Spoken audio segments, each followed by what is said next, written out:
Question number 66. Which one of these substance is suspending agent in calamine lotion? जो हमारा calamine lotion होता है इसके अंदर सस्पेंडिंग एजेंट की तरह कौन सा सब्सटेंस यूज होता है? हमें पता है जो कैलामाइन लोशन है यूज तो इसके अंदर जिंक ऑक्साइड भी होता है हमारा। सस्पेंडिंग एजेंट की तरह कौन होता है हमारा? बेंटोनाइट यूज होता है। जो जिंक है हम कहाँ यूज कर लेते हैं? जिंक हम बहुत सारे कॉस्मेटिक सब्सटेंस में, मेडिसिन में और फूड सप्लीमेंट में करते हैं। कॉस्मेटिक, फूड सप्लीमेंट,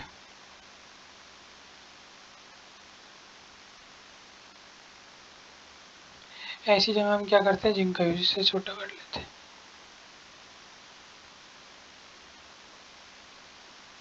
इसी तरह से सोडियम सिट्रेट है हमारा, ये हम कहाँ यूज करते हैं? न्यूट्रलाइजिंग एजेंट में।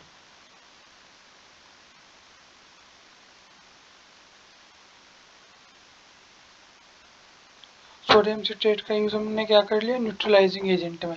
इसके अलावा किडनी स्टोन वगैरह में भी करते हैं।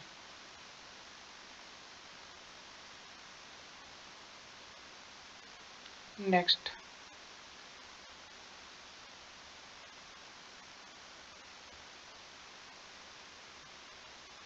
जो हमारा ग्लिसरॉल है ये हम कहाँ यूज करते हैं? ग्लिसरॉल फूड टेक्सचर और कलर के अंदर,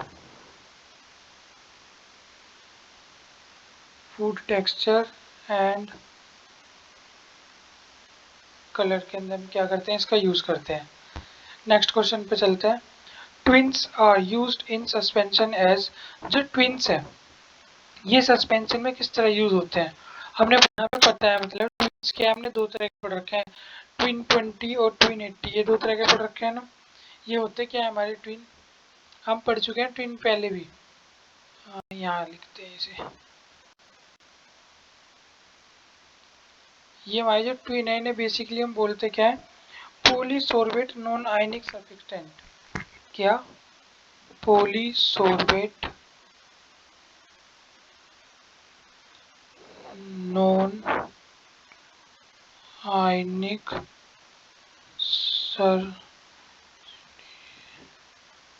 सरफेक्टेंट। ये क्या होता है? हमारे ट्विन की डेफिनेशन है।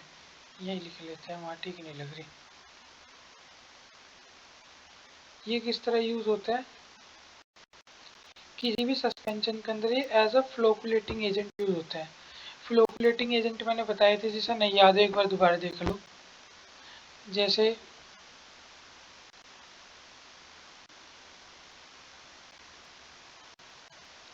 ये कोई सस्पेंशन या सॉल्यूशन है, इसके अंदर ये क्या है? पार्टिकल्स हैं, सॉलिड सेमी सॉलिड पार्टिकल्स हैं। जब हम इन्हें छोड़ते हैं तो ये जो पार्टिकल्स है ना ये नीचे बैठ जाते हैं। ये ऐसे सॉल्यूशन को क्या बोलते हैं हम? फ्लोकुलेटेड। लेकिन इसके अंदर क्या नहीं बैठते, तो ये क्या हो गया हमारा? Non flocculated. एक और इसकी प्रॉपर्टी होती है, जब हम इन्हें शेक करते हैं, एक सेकेंड, जब हम इसे क्या करते हैं? शेक करते हैं, तो ये क्या होते हैं? ये गायब हो जाते हैं। ये क्या हो जाते हैं? गायब। लेकिन जब हम इसे शेक करते हैं ये है, ये गायब नहीं होते। तो ऐसे सॉल्यूशन को क्या बोलते हैं? फ्लोकुलेटेड। जो शेक करने पे क्या हो? डिस्पर्स हो जाए इसके अंदर। और ये जो ना डिस्पर्स ना हो, उसे क्या बोलते हैं हम? इसे बोलते हैं नॉन फ्लोकुलेटेड। हिंदी में मतलब हमने इसे हिलाया, जो इसके पार्टिकल्स थे इसके अंदर घुल जाएंगे, रीडिस्पर्स हो जाएंगे और हमें दिखेंगे नहीं। लेकिन इन्हें मिलाने पे ऐसे गायब नहीं होते। ये नॉन फ्लोकुलेटेड के दो बेसिक वो है, मतलब पता लगाने का तरीका है। बाकी अगर इन्हें डिटेल में करें तो अच्छा खासा बड़ा टॉपिक है। सस्पेंडिंग एजेंट हमें पता ही, जो जैसे लिक्विड के अंदर सॉलिड एक प्रेशराइज फॉर्म में बंद हो तो उसे सस्पेंडिंग एजेंट बोल देते हैं। या किसी भी गैस के अंदर सॉलिड पार्टिकल हो, एरोसोल में नहीं होता, सॉलिड सस्पेंडिंग एजेंट होता है, या डिस्पर्स मीडियम होता है, इस तरह। एंटीऑक्सीडेंट जो ऑक्सीडेशन के एंटी हो। एक पेट्रोलियम, ये तो खैर सबको पता ही होगा। पेट्रोलियम किस चीज़ का टाइप है? पेट्रोलियम को सब जानते हैं, क्या होता है? हाइड्रोकार्बन होता है। ये हाइड्रोकार्बन बेसिस होते हैं क्या? पेट्रोलियम। इनके अंदर हाइड्रोजन और कार्बन मेनली इन्हीं का होता है, जो हमारे बने होते हैं। पेट्रोलियम ये absorption base, water soluble base है। ये है water absorption capacity of hydrocarbon. जो हमारे हाइड्रोकार्बन होते हैं उनके अंदर वाटर एब्जॉर्प्शन कैपेसिटी कितनी होती है? इनके अंदर कोई खास वाटर एब्जॉर्प्शन कैपेसिटी नहीं होती, ओनली 5 to 10% क्या होती है इनकी कैपेसिटी होती है। Next, wool fat can absorb water in about, जो वूल फैट है ये लगभग कितना वाटर एब्जॉर्ब कर लेते हैं। अगर हम बात करें वूल फैट कर तो लेते हैं 300% तक, लेकिन जब बात होल्ड करने की आती है तो ये अपने वेट का मात्र 50% ही क्या है होल्ड कर पाते हैं। अगर होल्ड करने की बात है इनके वेट का तो 50%, और वैसे 300% तक वाटर को अगर मैं कहीं डाला वो अपने वेट का 300% का एब्जॉर्ब तो कर लेगा, लेकिन जब उस वाटर को होल्ड करने की बात आएगी तो ये आंकड़े से 50% तक ही रहता है। Next question, simple ointment contain, जो सिंपल ऑइंटमेंट होते हैं वो क्या कंटेन करते हैं हमारे, wool fat, hard paraffin, soft paraffin, cetostearyl alcohol, या hard paraffin, soft paraffin, cetostearyl alcohol, सारी चीज इसके अंदर भी है। बस इसने एक वूल फैट नहीं दिया, जबकि वूल फैट होता है। वूल फैट इसके पास है, सॉफ्ट पैराफिन है तो इसके पास हार्ड पैराफिन नहीं है, तो ना ये हुआ ना ये हुआ, तुम्हारा क्या हो जाएगा इसका। सिंपल ऑइंटमेंट क्या करता है, वूल फैट भी कंटेन करता है, सॉफ्ट पैराफिन भी कंटेन करता है, हार्ड पैराफिन भी कंटेन करता है, सभी चीज करता है। और जो हमारा वूल फैट है इसे हम कई बार एनहाइड्रस लैनोलिन भी बोल देते हैं।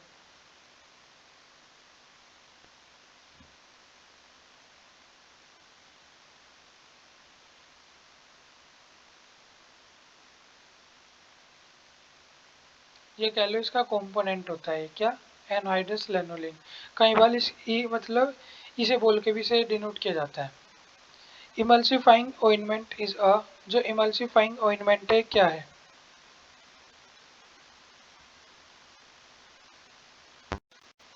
इमल्सिफाइंग, जो हमारे इमल्सिफाइंग ऑइंटमेंट होते हैं ये हमारे वाटर मिसिबल बेस होते हैं।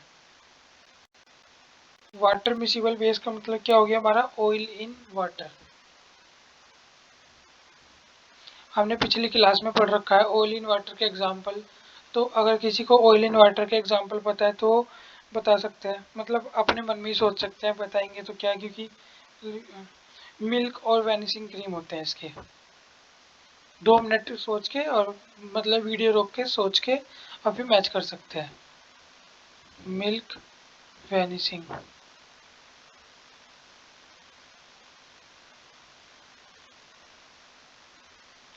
अभी हम लाइव क्लास नहीं लेते तो इसलिए हम अभी इंट्रैक्शन नहीं करते, और हमारे पास मतलब हमारा पेपर नज़दीक है तो हमें टाइम वेस्ट भी नहीं करना अपना, तो हमें जैसे हो रहा है ऐसे करना है।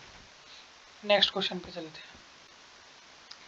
मैक्रोगोल्स आर, जो मैक्रोगोल्स है क्या होते हैं, वाटर मिसिबल बेस होते हैं, वाटर सोल्यूबल बेस होते हैं, एब्जॉर्प्शन बेस होते हैं, ये हाइड्रोकार्बन बेस होते हैं, कौन से होते हैं ये हमारे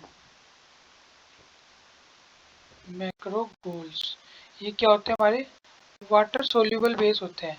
अब कुछ के मन में आ रहा होगा मैक्रोगोल्स होते क्या है ये, तो जो हमारे मैक्रोगोल्स होते हैं क्या होते हैं, हमारे लैक्सेटिव होते हैं।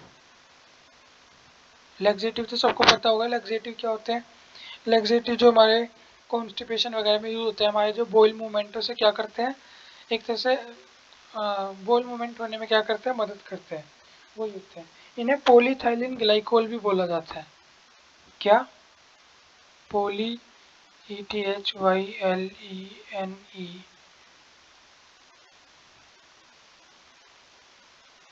Polyethylene glycol. नेक्स्ट पे चले,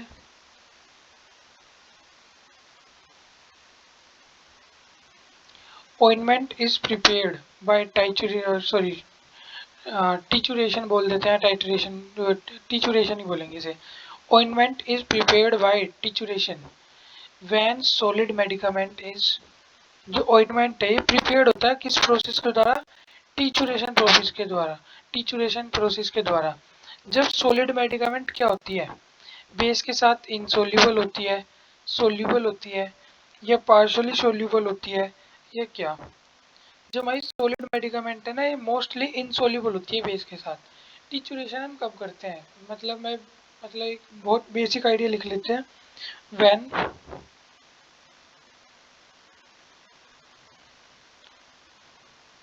डिजायर्ड product is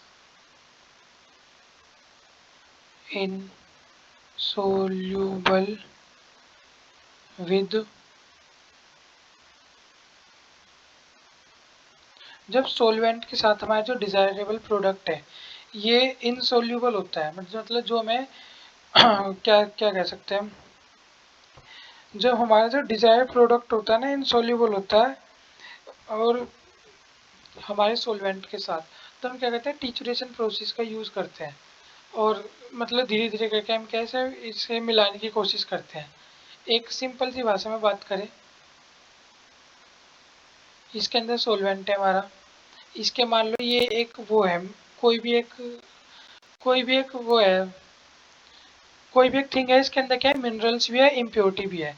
जब हम इसके अंदर डालें और जो हमारे मिनरल्स है वो इसके अंदर घुल नहीं रहा है, तो क्या होगा हम इसे टिचुरेशन प्रोसेस के द्वारा हम ऐसा सॉल्वेंट भी ले सकते हैं जो इम्प्योरिटी इसके अंदर घुल जाए। अगर इम्प्योरिटी इसके अंदर घुल जाएगी तो हमें जो बाकी चीज़ बचेगी वो हमारा प्योर सब्सटेंस मिलेगा।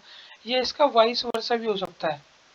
वाइस वर्सा क्या, कि जो मेन सब्सटेंस है वो इसके अंदर सोल्यूबल हो जाए और इम्प्योरिटी इनसोल्यूबल हो जाए। इन दोनों केस में हम क्या टिचुरेशन प्रोसेस क्या करते हैं यूज करते हैं। जिसे नहीं समझ आया वो इतना याद रख सकता है, हम ऑइंटमेंट प्रिपेयर करते हैं टिचुरेशन प्रोसेस के द्वारा, क्योंकि जो हमारा ऑइंटमेंट के अंदर सॉलिड होता है ना वो इनसोल्यूबल होता है किसके साथ, हमारे सोलवेंट के साथ या हमारे बेस के साथ। बेस को ही सोलवेंट बोल देते हैं। नेक्स्ट पे चलते हैं। Non staining iodine ointment is prepared bye, जो नॉन स्टेनिंग आयोडीन ऑइंटमेंट होता है ये किसके द्वारा प्रिपेयर्ड किया जाता है हमारा, जो हमारा नॉन स्टेनिंग आयोडीन ऑइंटमेंट है ये हमारा केमिकल मेथड के द्वारा क्या किया जाता है प्रिपेयर्ड किया जाता है। बाकी फ्यूजन मेथड होता है, फ्यूजन का मतलब ये होता है मिलना, ये हमारा टिचुरेशन हम पढ़ के आए हैं। और डाइल्यूशन मतलब किसी भी चीज़ को डाइल्यूट कर देना, उसके अंदर वाटर कंटेंट को बढ़ा देना। Ointment containing free iodine contain, जो ऑइंटमेंट है क्या कंटेन करता है फ्री आयोडीन। वो क्या कंटेन करता है wool fat oleic acid beeswax या इनके अंदर से कोई नहीं। सीधी सी बात है फ्री आयोडीन हमारा वूल फैट कंटेन करता है, बी वैक्स आपको पता है और ओलिक एसिड भी हमारा क्या है केमिकल है एक। In non-staining iodine ointment, which one of these ingredient is added to bind iodine? जो नॉन स्टेनिंग आयोडीन ऑइंटमेंट होते हैं इसके अंदर कौन सा इंग्रेडिएंट है जो ऐड किया जाता है, कैसे आयोडीन को बाइंड करने के लिए, बाइंडिंग आयोडीन के लिए। ये हम क्या यूज करते हैं, हम इसके अंदर हम कहते हैं आर्चिल्स ऑयल। ये क्या है बाइंडिंग एजेंट की तरह यूज करते हैं हम। ये जो हमारा येलो सॉफ्ट पैराफिन है ये क्या होता है हमारा, ये हमें मतलब स्किन प्रोडक्ट में यूज करते हैं बहुत सारे। क्या है जो हमारा ये है मतलब बहुत माइनर वगैरह जो पेन रिलीफिक या टॉपिकल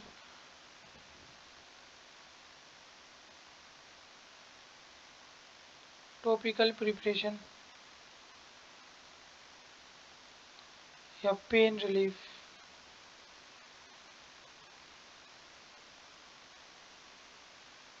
ऐसी जगह क्या हम इनका यूज करते हैं। जो हमारा मिथाइल सैलिसाइलेट है ये मेरे ख्याल से बहुत सारे बच्चों को पता ही होगा पहले, ये एक ओटीसी ड्रग भी है हमारी। और ये क्या है, ये पेन रिलीफ मसल रिलीफ में भी यूज होती है। हम ओटीसी होती है मेनली पेन या मसल रिलैक्सेंट होती है।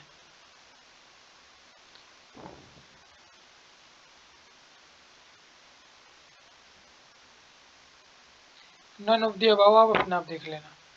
जो हमारा थियोब्रोमा ऑयल होता है इसका सिनोनियम क्या है, कौन सा ऑयल है हमारा थियोब्रोमा ऑयल।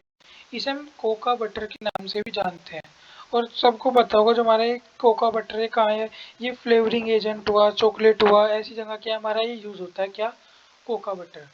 लिखने की जरूरत है, चलो लिख लो चॉकलेट में।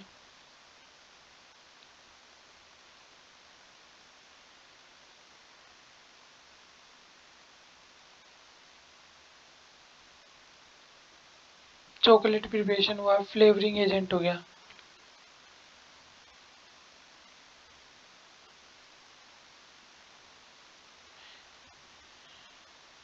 यहाँ क्या हमारा कोका बटर यूज होता है। कोई भी इसे कोकेन लीफ से कंफ्यूज ना हो जाए। कोकेन लीफ हमारी नारकोटिक्स ड्रग में आती है, इनका उनसे कोई भी लेना देना या संबंध नहीं होता। एक जो हमारा ये ग्लिसरोजेलेटिन होता है, ये हमारा क्या है, सपोजिटरी वगैरह में यूज होता है। सपोजिटरीज मुझे उम्मीद है सबको पता होगा, वो मेडिकामेंट या वो मेडिसिन होती है जो हम ओरली नहीं लेते, ओरली नहीं लेते, ये थ्रू वेजाइना ली जाती है। ठीक है, सपोजिटरीज में सपोजिटरीज वगैरह में क्या होती है, हमारी यूज होती है।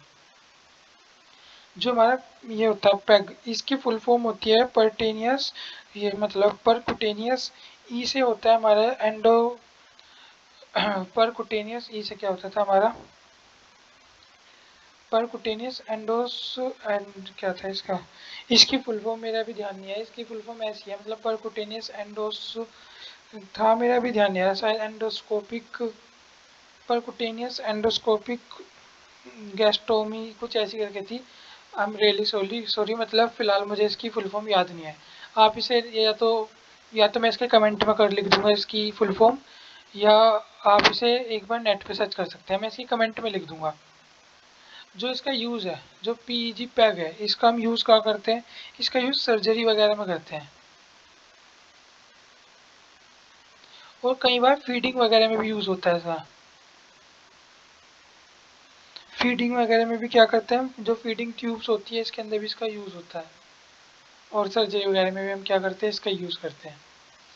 Which one of these is fatty base used in suppositories, इसके अंदर से कौन सा फैटी बेस है जो सपोजिटरीज में यूज होता है। एक तो हमने सपोजिटरीज में क्या पढ़ा था, ये था ग्लिसरोजेलेटिन। इसके अलावा जो कोका बटर है, ये भी तो आप, अगर आपको कोका बटर वैसे समझ नहीं आ रहा, आपने अपने घर पे बटर तो देखा है, ये भी क्या होता है, एक तरह से स्मूथनिंग एजेंट होता है। और सपोजिटरीज भी क्या है, इंसर्ट करनी पड़ती है बॉडी के अंदर वेजाइना के द्वारा। तो जितनी ज़्यादा फैटी बेस होगा, मतलब जितनी ज़्यादा फैटी बेस होगा उसका, उतनी ज़्यादा ये क्या है, कोई भी टीयर वगैरह नहीं करेगी और इजीली इंसर्ट हो जाएगी। तो कोका बटर भी क्या है, स्मूथनिंग एजेंट की तरह क्या करता है, यूज होता है इसके अंदर। नेक्स्ट, जो थियोब्रोमा ऑयल है, ये solidify in crystalline form, crystalline form में सोलिडिफाइड टाइप होता है क्या, इसकी alpha beta form, Y form, मतलब इन सब फॉर्म में क्या होता है, सोलिडिफाई होता है या सॉलिड स्टेट में प्रेजेंट होता है। ये क्या है, all of the above. Next, which one of these is a synthetic fat used in suppositories. एक हमने क्या पढ़ा, नेचुरल फैट हम पढ़ चुके क्या, कोका बटर। ये तो कोका बटर हमारा क्या हो गया, नेचुरल। सिंथेटिक क्या होता है हमारा, मासा स्ट्रेनियम। या एक जो सिंथेटिक फैट है जो बहुत फेमस है, सबने सुना ही होगा, ये सिंथेटिक ट्राइग्लिसराइड मिक्सचर।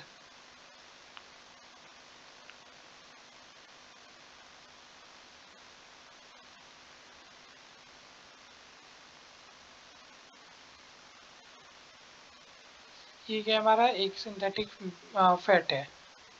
तो आज की वीडियो में इतना ही रखते हैं। कोई सुझाव हो तो आप मुझे कमेंट कर सकते हैं। बाकी थैंक यू।